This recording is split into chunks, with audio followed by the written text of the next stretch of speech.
Boa noite a todos vocês que estão aqui conosco, boa noite também àqueles que estão participando conosco à distância por meio da transmissão desse momento especial que a capelania do Instituto Presbiteriano Mackenzie está promovendo dentro da perspectiva do Setembro Amarelo de valorização da vida, que é certamente uma causa comum a todos nós.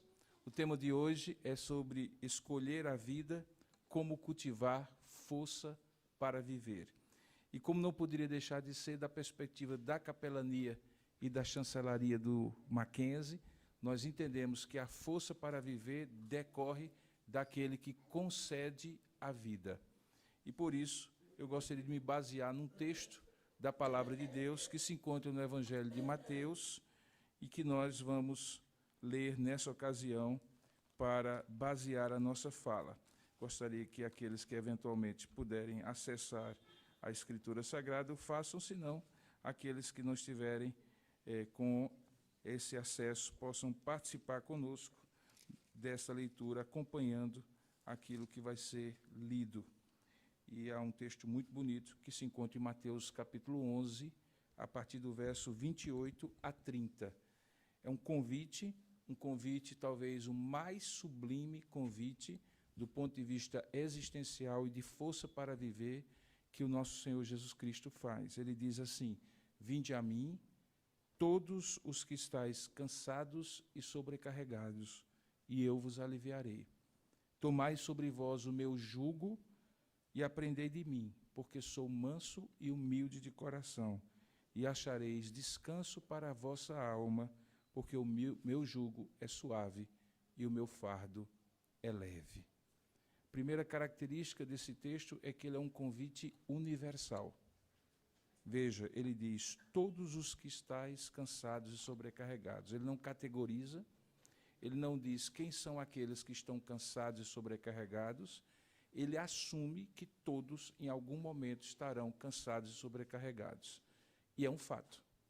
Eu não conheço nenhuma pessoa que está aqui nesse auditório, nem aqueles que certamente estarão participando conosco, que possam dizer assim, em nenhum momento da minha vida eu me senti cansado de viver, quase desistindo de viver, sem força para viver, não estando sobrecarregado pelos muitos dissabores que a vida, todos nós sabemos, traz consigo. Nenhum de nós, seja uma pessoa religiosa ou não, seja uma pessoa presbiteriana ou não, seja uma pessoa que acredita na Escritura Sagrada de Deus ou não. Jesus assume que existe uma sobrecarga existencial sobre o ser humano e assume que essa sobrecarga traz cansaço. Então, a universalidade desse texto é o que nos permite, mesmo a partir de um referencial confessional, assumindo a nossa identidade como instituição que nós cremos ser Deus o doador da vida e o sustentador da vida, dizer que, independentemente disso, esse texto serviria em qualquer contexto para qualquer pessoa, porque qualquer pessoa poderia ser enquadrado nele como alguém que está cansado e sobrecarregado e, assim, precisaria de um alívio. O segundo aspecto que eu acho muito interessante dentro dessa perspectiva de cultivar essa força para viver é o convite em si. Observe que Jesus diz, vinde a mim. É um convite. Ele não disse a essa pessoa que precisa vir, ela está mais próxima ou ela está mais longe dele. Qualquer pessoa precisa ir a ele. E ele faz um convite. É porque aqui eu estou ouvindo muito bem, eu não sei se está muito alto para vocês. Não? Tá. Está baixo na transmissão? Então, talvez precise aumentar o ganho aí na transmissão, porque, para mim, eu estou ouvindo muito alto, inclusive, aqui do lado de cá. Para mim, talvez aqui. Bom, enfim. Então, quando ele diz, vinde a mim, ele está supondo, ou pressupondo, ou assumindo, vamos colocar assim melhor, que todo aquele precisa ir a ele. Ele faz um convite. Ele não faz uma imposição, mas ele faz um convite. Vinde a mim. E esse convite não é um convite direcionado a outro, é um convite direcionado a si mesmo. Alguns já disseram que a grande diferença de Jesus Cristo se ele fosse ser categorizado apenas como um mestre de religião e outros tantos, é que todos os mestres de qualquer religião, inclusive da religião cristã, como os apóstolos, por exemplo, eles são aqueles que indicam para alguém, dizendo, vá até alguém, que ele eventualmente terá esse ensino ou essa solução. Por exemplo, os profetas no Antigo Testamento, eles diziam assim, o Messias e a esperança do Messias virá, e apontavam para o Messias. Os apóstolos do Novo Testamento apontavam para Jesus, que havia já vindo e com quem eles tinham convivido, mas agora tinha sido ressuscitado, e diziam assim, o Senhor disse, sempre apontando para o outro. Jesus é o único que aponta para si mesmo. Ele aponta para si mesmo e ele explica por que ele assume que ele é o centro da expectativa de alívio que ele mesmo diz que todos precisam ter. Ele diz assim, porque eu sou manso e humilde de coração.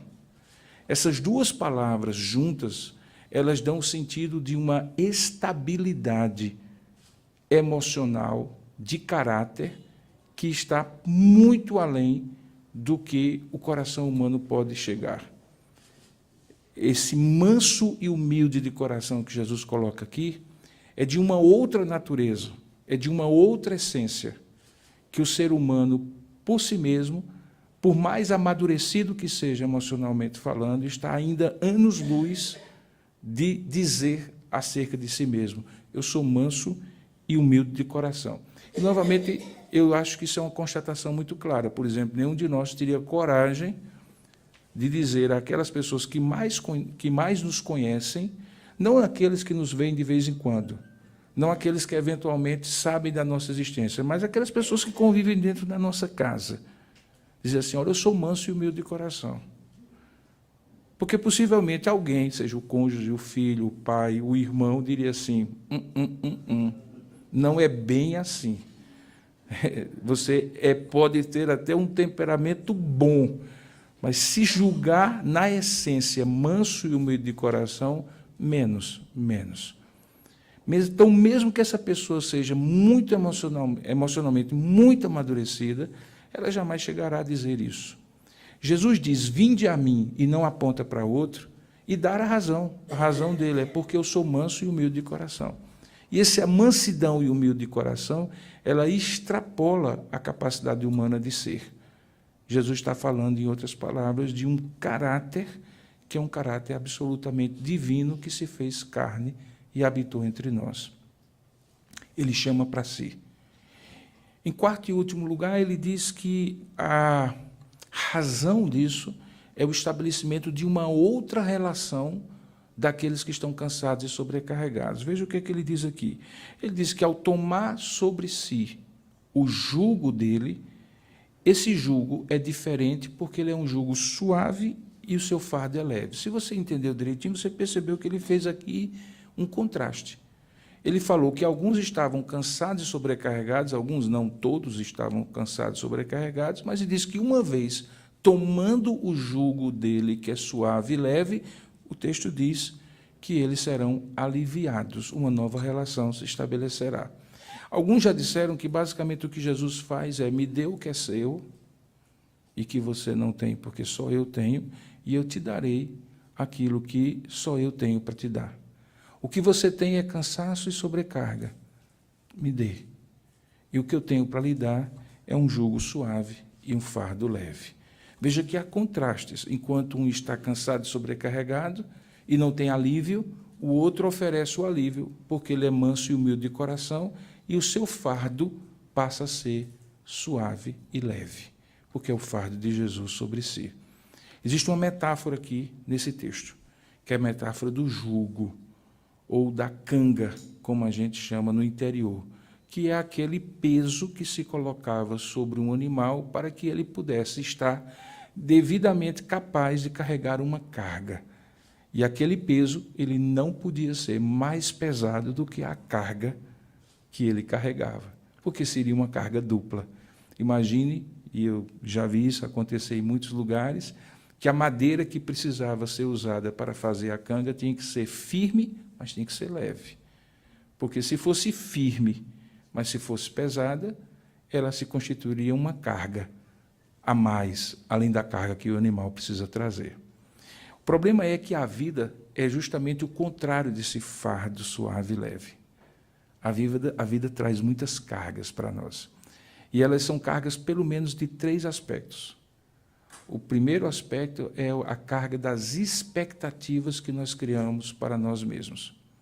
Nós somos seres capazes de idealizações, de sonhos, de desejos, de projetos. Na verdade, isso, inclusive, distingue o homem de todo animal. Nenhum animal acorda de manhã e diz assim: eu acho que hoje meu dia vai ser maravilhoso e eu quero alcançar isso, aquilo ou aquilo outro. Quem faz isso é ser humano. Existe uma carga de idealismo, de projeção, de sonhos, de desejos, de projetos e de planos que é saudável. Mas existe uma carga, além disso, do que é saudável, que se torna patológico. E a gente chama isso de idealizações. Muitas dessas idealizações, elas nascem com as nossas primeiras relações. E nascem com aquele projeto que muitas vezes é muito costumeiro de acontecer. É que os pais transferem seus objetivos frustrados sobre os filhos, criando neles a expectativa de que eles sejam não apenas bons o suficientes para eles, mas também para cumprir as idealizações de seus pais. Então, as expectativas que nós criamos para nós mesmos, elas podem ter um nível de saúde e, ultrapassando esse nível, chegar a um nível de doença. É muito comum que, quando nós somos jovens, crianças, adolescentes, a gente tenha sonhos e objetivos. E talvez a marca da maturidade, independentemente da idade, é quando a gente começa a descartar sonhos, expectativas, projetos, idealizações, que não vão acontecer e, de maneira muito racional e objetiva, a gente descobre que não vão acontecer, mas isso não nos dói mais. Porque, enquanto doer, significa que existe uma forte carga de emoção, de idealização, que nos faz sobrecarregados por ela. Tentando traduzir isso de maneira muito prática, você não vai ser tudo aquilo que você um dia pensou que você seria, você não vai ter todo o dinheiro que um dia você pensou em ter, você não vai conhecer todos os lugares que você sonhou um dia conhecer, você não vai ter todos os amigos, todo o reconhecimento, todo o sucesso, todo o êxito que um dia você desejou ter. Só as pessoas imaturas que continuam pensando e sentindo como crianças envelhecem do ponto de vista cronológico, mantendo suas idealizações. E, quando fazem isso, se tornam cansados e sobrecarregados, porque é complicado, sonho pesa. Desejos idealizados sobrecarregam o coração humano. A gente precisa ser mais realista, e a maturidade tem a ver com realismo. Então, muitas vezes, esses cansados, sobrecarregados, têm a ver com essas expectativas que são criadas por nós mesmos. A segunda fonte são expectativas criadas pelos outros. Pesos que são colocados pelos outros. E, nesse aspecto, talvez, 2 relações são as que mais trazem expectativas trazidas dos outros sobre nós. A primeira relação é a relação do casamento. Ninguém casa com a pessoa real que convive conosco. No início, todos nós casamos com a pessoa que gostaríamos que a outra fosse. E, muitas vezes, quando isso perdura para o resto da vida, isso adoece. Talvez uma das coisas mais bonitas do amor maduro é amar as pessoas não por causa delas, mas apesar delas. E isso acontece um pouquinho mais na frente. Porque, no início, as pessoas amam por causa de, e não apesar de. E, quando amam por causa de, elas projetam nas outras muitas expectativas. A relação precisa ser perfeita. Eu me recordo de um casal de muitos anos de casamento que uma vez compartilhou comigo dizendo assim: na minha vida toda eu nunca briguei com a minha esposa. E eu aqui comigo pensei assim: ou a pessoa está mentindo ou está em auto-engano. Basicamente, ou ela está mentindo para projetar uma imagem para mim, ou ela está em auto-engano. Ela pensa que aquilo que ela faz não é briga. Briga no sentido genérico. Não estou dizendo que eles se esbofeteavam, mas havia discordâncias, como há em qualquer casal. Havia pensamentos diferentes, frustrações, chateações, tristezas, mas ele acreditava que isso não tinha acontecido depois de tantos anos de casamento. De alguma maneira, ele acabou projetando tudo aquilo como se fosse uma idealização, uma perfeição que não era. Agora, imagine a pessoa que recebe essa idealização, que precisa ser perfeita, para que o outro a ame. Existe um peso em precisar ser perfeito para que o outro a ame. Existe um alívio quando você, sabendo quem você é, mesmo assim se sente amado. É nesse sentido que o amor de Deus é incondicional. Não é que Deus não tem expectativas, é que Ele não atrela, Ele não condiciona o amor dEle a você merecer o amor dEle. E porque você não merece, e mesmo assim você é amado, então você corresponde ao amor dEle, porque você se sente aliviado por um amor que é incondicional nesse aspecto. O problema é que nós não sabemos praticar este amor nas nossas relações, nem conjugais, nem parentais. Nós temos cercas grandes de expectativas e que projetamos nos outros e acabamos adoecendo os outros. Existe um clichê mais ou menos conhecido no cinema, que é aquele filho que não corresponde à expectativa do pai. E, de repente, por mais que tente, fracassa. E ali tem aquele momento específico do filme em que o filho e o pai entram num diálogo e o grande discurso do filho era: eu vivi a vida toda querendo agradar ao Senhor. É um clichê muito conhecido no cinema. Às vezes é um filho com um pai, uma filha com uma mãe, ou vice-versa, mas sempre essa relação de grandes expectativas que são projetadas nos outros. Grandes expectativas projetadas nos outros produzem peso nos outros, muito mais do que alívio. Com isso eu quero dizer que você não pode ter expectativa? Não. Porque se assim fosse, você seria um pessimista, e é péssimo ser um pessimista. Você tem que ser um otimista, mas até determinada proporção. Então, a primeira carga é a carga das expectativas que você produz sobre si mesmo. A segunda carga é a expectativa que os outros projetam sobre você e que você acaba meio que, na viagem, recebendo carga dos outros e acumulando malas e malas que não são suas e tendo que carregá-las. Mas há um terceiro e último aspecto nessa questão dos cansados e sobrecarregados, que é muito comum, é que a vida por si mesma ela se torna cada vez mais cansativa e sobrecarregada. Se você fizesse um estudo longitudinal, tipo de pesquisa que se faz em ciências sociais, psicologia e ciências sociais aplicadas, ao longo da vida de alguém que viveu em épocas diferentes, por exemplo, nesses últimos 40 anos, você veria como hoje, independentemente das pessoas, a vida traz mais cansaço e sobrecarga do que há 40 anos atrás. Vou dar um exemplo para você entender o que eu estou querendo dizer. Essa coisa aqui que você tem nas mãos. Se você, e não precisa dizer assim, meio que não deixe transparecer, porque senão eu descubro a sua idade. Mas, assim, se você recordar que, pouco tempo atrás, você tinha um telefone com fio em casa, e que as pessoas telefonavam para você, e se você não estivesse em casa, alguém anotava o recado, e no final do dia passava para você. E dependendo da hora, porque naquela época as pessoas costumavam não telefonar para as outras à noite, para respeitar o sono, só no dia seguinte você retornava a ligação. Hoje você está aqui, enquanto eu estava falando com vocês, talvez um mais observador percebeu que meu celular tremeu, e essa pessoa que ligou para mim, o que mandou a mensagem, ela tem a expectativa de que, em plena palestra, eu pare e responda para ela. E se eu não fizer assim que eu terminar a palestra, ela vai achar que eu estou sendo desrespeitoso com ela. O que é que eu fiz, ou o que é que essa pessoa fez, de expectativas próprias ou colocadas sobre o outro, que faz que a vida minha e a dela seja cansativa e sobrecarregada? Nada, mas a tecnologia fez. E não fui eu que criei a tecnologia. Ela é boa? É, mas ela traz carga e sobrecarga. Você lembra de uma época em que era mais simples, por exemplo, aqueles que convivem no contexto eclesiástico, fazer eventos para os adolescentes e jovens da igreja? Eu me recordo que, quando eu era adolescente e jovem, a gente ia fazer um acampamento, a única coisa que a gente precisava dizer: vai ter acampamento final de semana tal, e todo mundo fazia. Hoje você vai fazer um evento como esse, o jovem diz assim: tem ar-condicionado?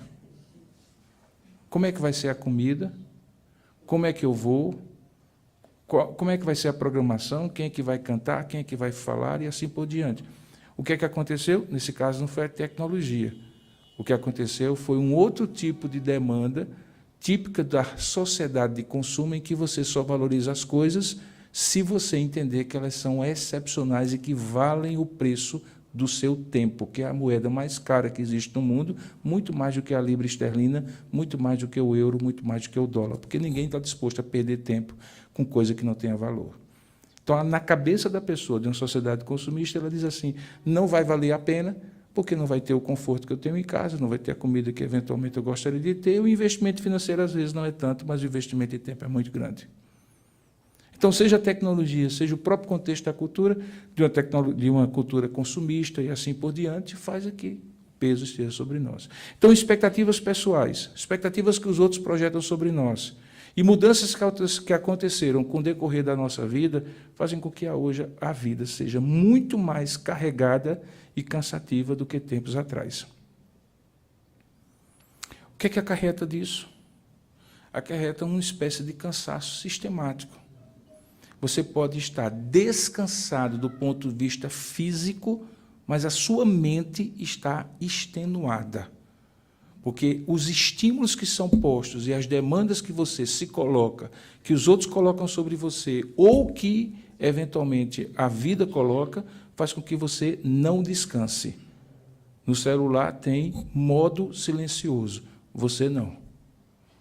Recentemente, eu estava conversando com uma pessoa que disse que o problema dela é o seguinte, depois de determinado horário da noite, ela literalmente desliga o celular, porque ela não consegue deixar, mesmo em espera, e em algum momento ela colocar em ativo, sem ser em modo avião, e ela ver alguma coisa ali, e ela não sentir na obrigação de responder imediatamente.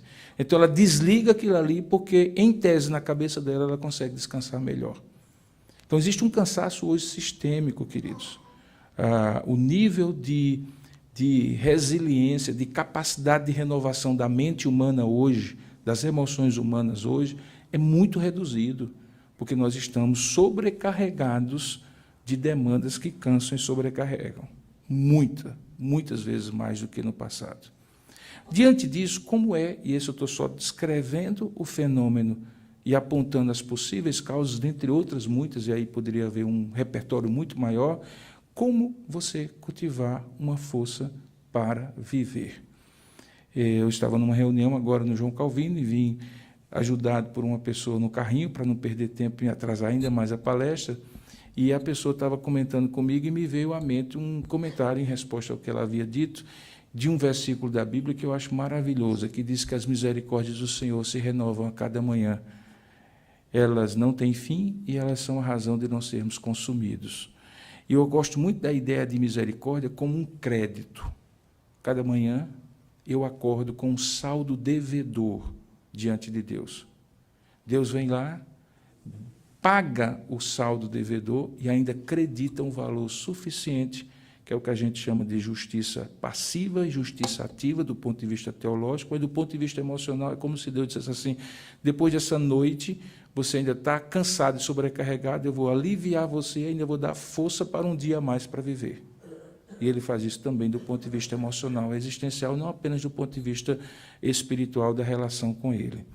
E ele diz que faz isso a cada manhã. Então, existe um a cada manhã que é um segredo, que já está em vários lugares na Bíblia, que está presente em vários lugares da vida, e que é um antídoto melhor para a ansiedade, para a depressão, para uma série de fobias e manias, distúrbios de humor que hoje assolam a sociedade. Viver a vida como se ela tivesse a duração do único dia que você está vivo, que é o dia de hoje. O dia de hoje é o que você tem. Você já não tem mais o passado, porque já passou. Não tem como voltar atrás na maioria das coisas. E você não tem certeza que terá o dia de amanhã. Mas a gente vive, ora no passado, voltado para mágoas e coisas que ficaram e que marcaram, ora para o futuro, vertido na forma de ansiedades e de coisas que nós ainda estamos pré-ocupados. E a palavra por si mesmo já explica-se. Pré-ocupados, ocupados antecipadamente com aquilo que ainda nem aconteceu.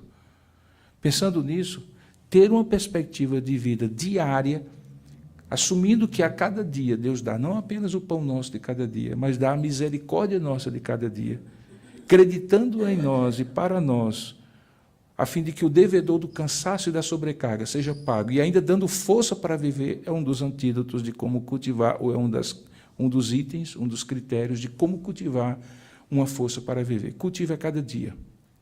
Não tente acumular. E aqui eu faço uma menção ao que muitos aqui conhecem, que é o fato do maná do deserto, que era dado a cada dia. E no dia antes do dia do descanso, era dado duplicado para que ninguém quebrasse. Que por descrença, por desconfiança, por ansiedade, ou por qualquer outro motivo, alguém resolveu acumular de um dia para o outro aquele maná. E disse que o maná estragou e não prestou para o consumo. Por quê? Porque tem coisas que Deus dá a cada dia. Uma delas é força para viver. A força para viver é dada por Deus a cada dia. Ela não é dada para você acumular. Ela não carrega uma bateria que você fica usando ao longo do tempo. Então, uma das formas de você cultivar a força para viver é, cada vez mais, assuma, do ponto de vista mental, de pensamento focado nisso, do ponto de vista emocional, volitivo, da sua agenda e de uma série de outras coisas, que você só tem um dia, que é o dia de hoje.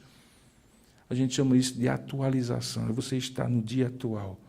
E isso renova sua força para viver. Grande parte dos distúrbios de comportamento, distúrbios mentais, distúrbios emocionais, alguns deles que geram ideação, inclusive ideação suicida, tem a ver com o que é que eu vou fazer para resolver essa questão. E o fazer para resolver essa questão, seja uma bancarrota financeira, seja um problema de ordem conjugal, familiar, de saúde, tem a ver muito mais com preocupações do dia futuro do que com o dia presente. Porque nesse aspecto é muito simples. Se a sua preocupação com o dia futuro resolvesse o problema, você não estaria preocupado, o problema já estaria resolvido. E se não resolve, por que se preocupar? Então, em certo momento, você precisa mudar o esquema mental e dizer assim, não, é no dia de hoje que eu tenho que focar a minha atenção. Esse é um elemento que dá força para viver. E diga-se de passagem, eu estou usando critérios e premissas bíblicas, cristãs, escriturísticas, mas como eu falei para você, há pessoas que mesmo não tendo essa perspectiva transcendental, espiritual, quando elas aplicam esse princípio, elas são beneficiadas.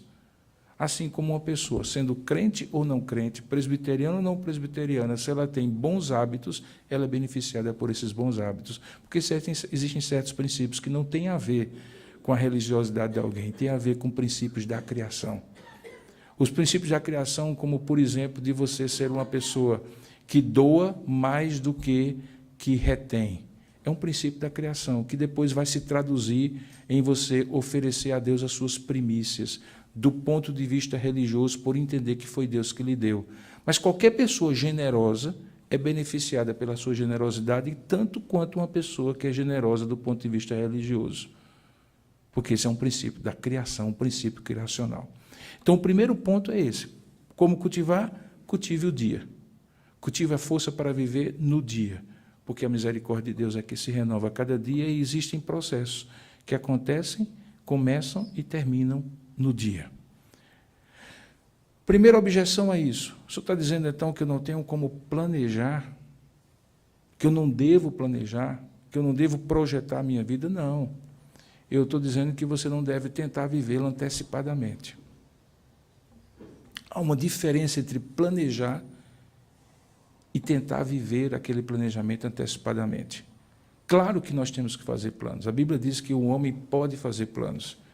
E o sentido desse poder é duplo. Ele tanto pode porque Deus deu a capacidade para ele fazer, como ele também pode porque Deus permite que ele faça. Mas qual é o resumo disso? Mas a resposta certa dos lábios vem do Senhor. Ou seja, a concretização não depende de você, o planejar sim. E quando você tenta antecipar e vivenciar o plano como se ele fosse presente, é como se você estivesse querendo garantir a concretização do plano. E isso produz ansiedade, entre outras coisas. Então, o seu dia de hoje é fundamentalmente o que você tem, viva-o plenamente. Eu cheguei a mencionar o segundo processo, o segundo item, o segundo critério que faz com que alguém cultive uma vida que tem força para viver. Cultive a generosidade. Eu digo a generosidade em todos os sentidos, não estou falando apenas do material. A generosidade de alma, a generosidade de coração, a generosidade de deixar... Veja, se o princípio é, eu estou muito pesado e sobrecarregado, tudo que eu retenho tem o potencial de me sobrecarregar mais ainda. Tudo que eu me desvencilho, me alivia. E se tem uma coisa que me desvencilha, é a generosidade. Vou dar um exemplo prático. A generosidade do perdão. O perdão tem um caráter de generosidade. O perdão tem uma característica de generosidade. Você decide, do ponto existencial, tirar aquela mágoa e aquela pessoa de dentro de você porque ela lhe sobrecarrega e deixá-la ir, junto com a mágoa que ela produziu em você. E enquanto você está retendo essa mágoa, você está sobrecarregado, porque o peso dessa mágoa está sobre você. Você não está sendo generoso. Generosidade tem a ver com perdão. Se você pensar em outras coisas, você vai ver que generosidade tem a ver também com isso. Por exemplo, acúmulo de coisas. Existem aqueles acumuladores que são patológicos, mas existem os acumuladores que querem garantir pelo acúmulo a sua segurança futura. Riqueza é uma forma de acúmulo.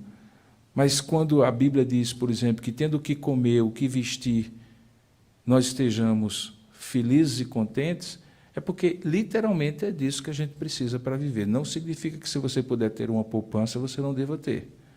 Se você puder melhorar de vida do ponto de vista material, você não deve melhorar. Significa apenas que você não pode depositar nisso o seu coração e ancorar a sua vida nisso.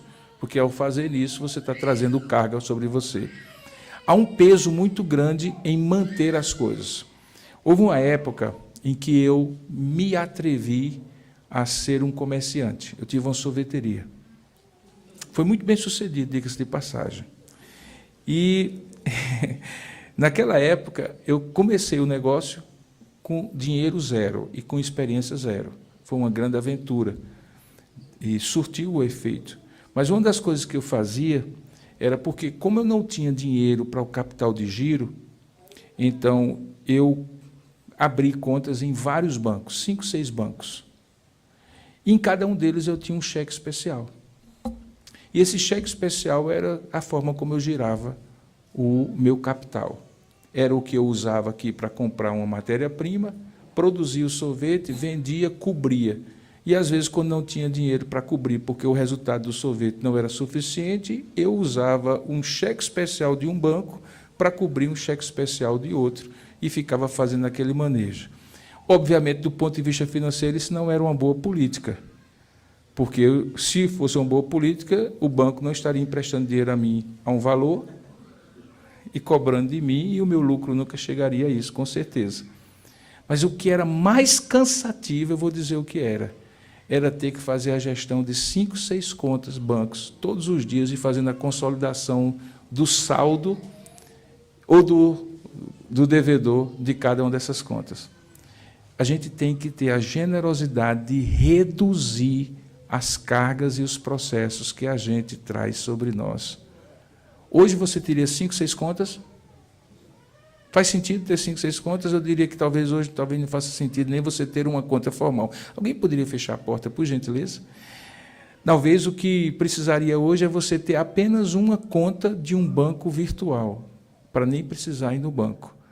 A gente traz para nós alguns pesos de gestão da vida que são absolutamente descartáveis, e a gente tem que ter a generosidade de deixar ir. Há pessoas, por exemplo, que vivem relacionamentos que poderiam ser e nunca usufruem do relacionamento que agora têm. Assim, e assim por diante. Tenha a generosidade de deixar ir. Tenha a generosidade de deixar ir.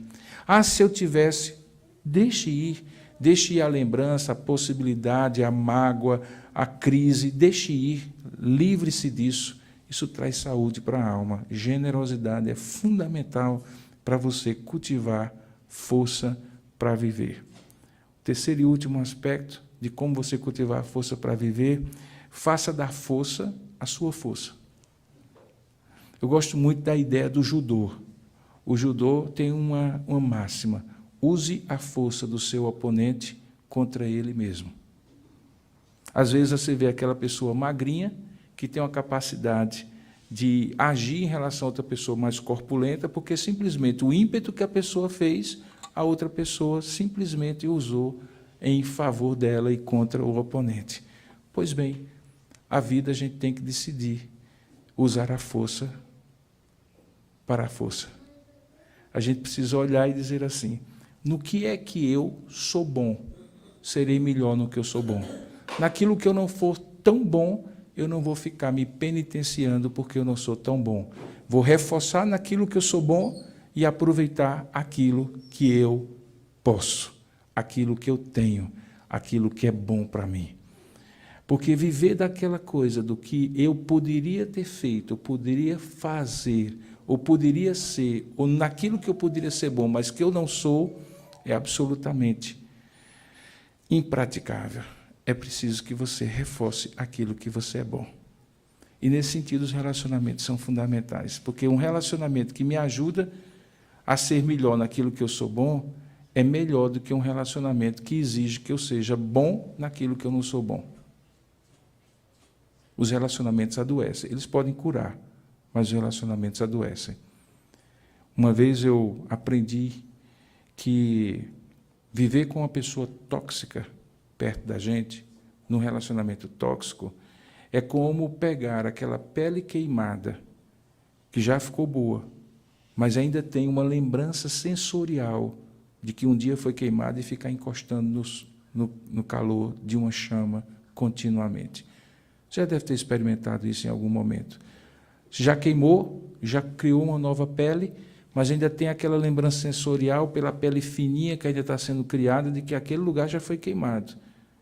E quando você sente isso, você se afasta do fogo, você não aproxima do fogo.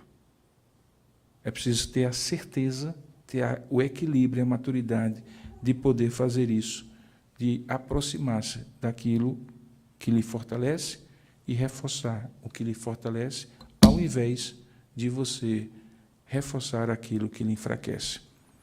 Então, se eu sei que aquilo me enfraquece, eu evito. A sabedoria em evitar as coisas. Só os tolos e os imaturos caem no mesmo buraco, mesmo sabendo que ele está sempre no mesmo lugar da rua. Eu mudo de lugar, eu mudo de rua, eu mudo de trajeto. Então, se eu identifico, eu evito.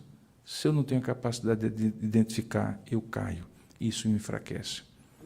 Mas há um último que eu gostaria de concluir a minha fala, inclusive para poder, se for o caso, não sei exatamente como é que estava se planejando, responder perguntas nos próximos minutos de alguém que quiser fazer alguma pergunta publicamente, e, se for possível, responder.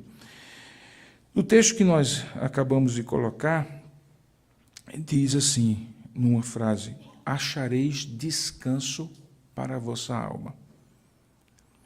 Esse descanso não é uma inação, não é deitar na rede e deixar o tempo passar. Esse descanso é alívio, alívio das dores, alívio do peso. Porque quando alguém está sobrecarregado e cansado, essa pessoa está não aliviada, ela está cansada. O alívio é quando o cansaço é retirado. Mas é uma coisa interessante: achareis descanso para a vossa alma.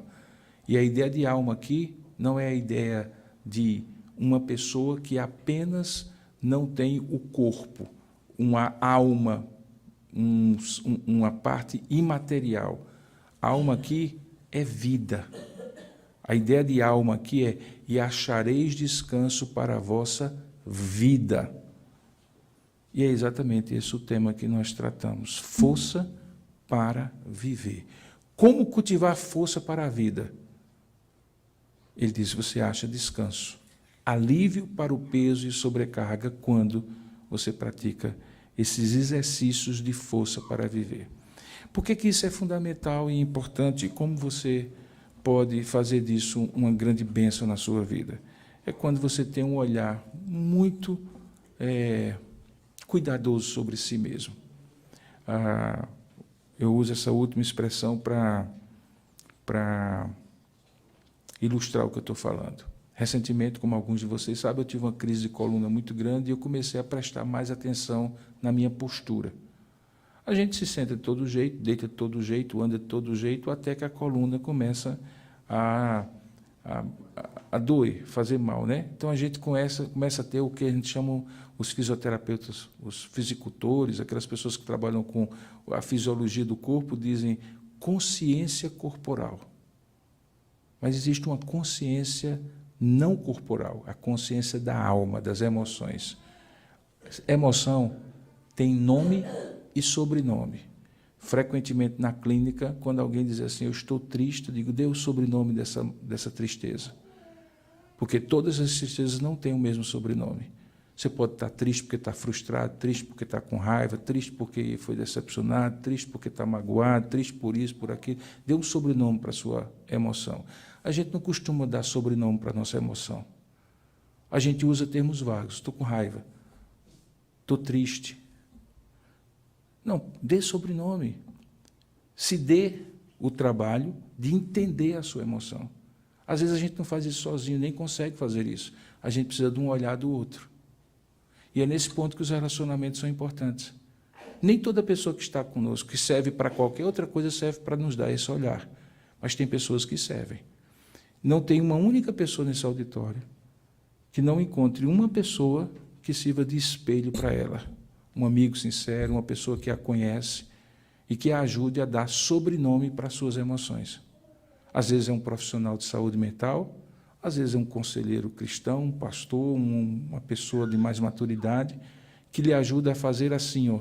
Você vem e mostra a emoção para ele ou para ela, e essa pessoa, como um espelho, faz certas angulações para você descobrir os nuances da sua emoção. Estou triste, mas estou triste por quê? Não, eu estou me sentindo mal, mas eu estou me sentindo mal por quê? O que provocou? Por que esse mal-estar é mais forte do que outros mal-estar que eu tive? Por quê? Então, essa capacidade é fundamental. Crie consciência emocional. Esse mês de setembro, que normalmente se dedica a esse tema, tenta objetivar isso, valorizar a vida pela consciência emocional.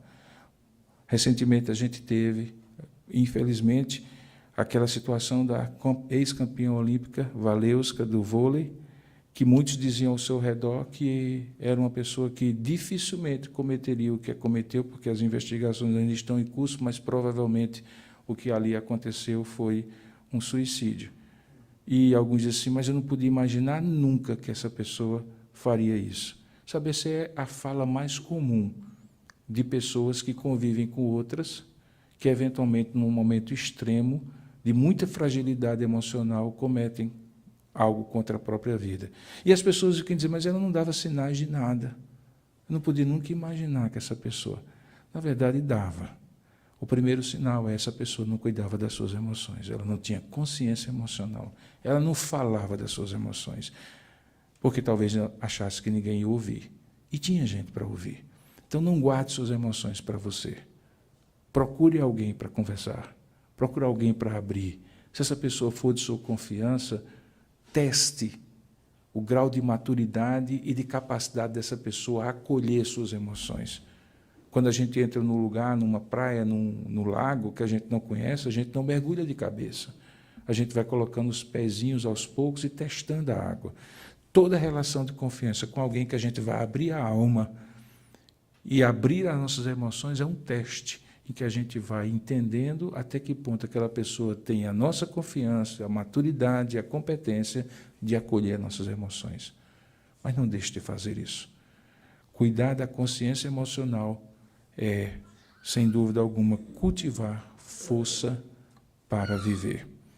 Eu espero que, de alguma maneira, essa minha fala, que já se alongou muito mais do que deveria, tenha sido útil para lhe fazer refletir um pouco sobre esse tema de como cultivar força para viver. E me coloco à disposição para alguma dúvida que surgiu, alguma pergunta que seja feita, e por alguns minutos nós podemos ainda estar juntos aqui. Se não, nós vamos encerrar e logo depois nos colocaremos à disposição, inclusive a capelania que está aqui, representada pelos capelães, para alguma interação que alguém quiser ter com algum deles. Tá bom? Alguma pergunta, alguma dúvida? Alguma consideração, alguma observação? Se não, eu gostaria de convidá-los a ficarem de pé. Gostaria de convidar o reverendo Gildásio, que é o nosso capelão e universitário, para encerrar esse momento com a oração, e depois nós teremos um momento de interação, de conversa e de acolhimento daqueles que estão aqui. Tá bom? Esperamos realizar outros eventos dessa natureza, com outros temas, e certamente queremos contar com você que está aqui e também com aqueles que participam à distância.